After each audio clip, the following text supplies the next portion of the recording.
So the plasticity of personality is briefly what I'm going to talk to you about today.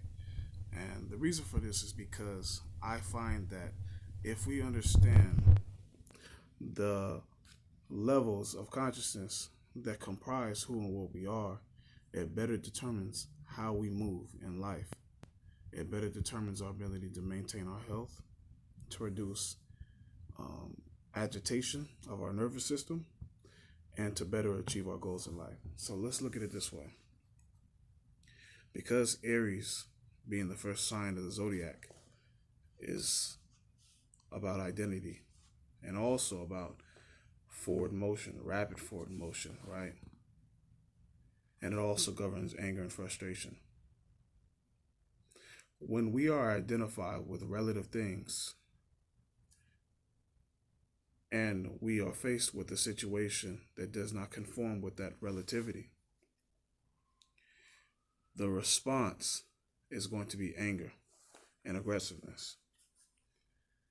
So when we become aware of the plasticity of personality, meaning that personalities are actually not fixed, when we become aware that mind governs soul, soul is your personality, then we have greater awareness and power to determine our internal vibrations at any given moment.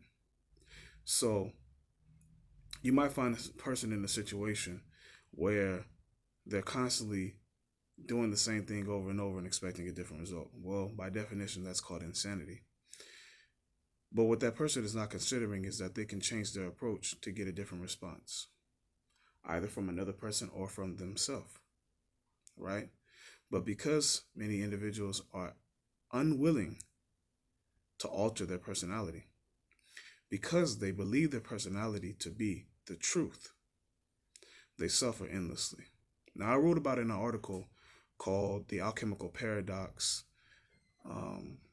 about 3 years ago, that the personality is a matrix of the five senses, and that ultimately it's completely plastic, and that if we have greater awareness of who and what we are, we can alter its circumstances. So how do we get to that level of awareness?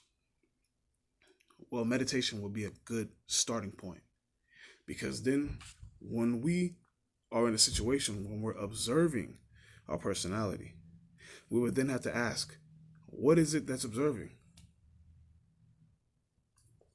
And that very question brings us to an awareness that, oh, I'm observing my personality. That means I am not my personality.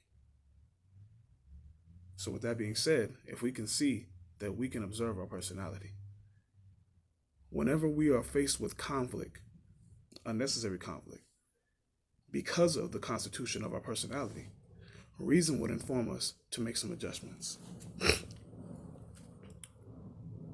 If we're truly being mature, because that will allow us to better achieve our goals, to better have harmony in interpersonal relationships, and also to keep up the health of our nervous system.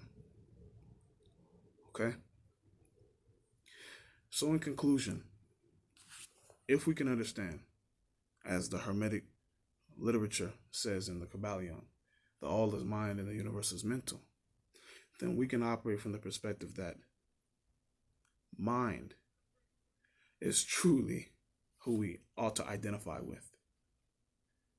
So whenever there's conflict, all we have to do is check, what am I identifying with in this present moment that's causing this aggravating response, this unflinching response? It's rather easy, because if we do that, then we're no longer subjecting ourselves to psychological slavery, and now we are becoming the sovereign over our own destiny. Because being that Aries is the first sign and it deals with direction, if we're not controlling our direction, then we're just subject to the five senses. So that's what I want to share with you today. Peace. Wishing you a great rest of your day.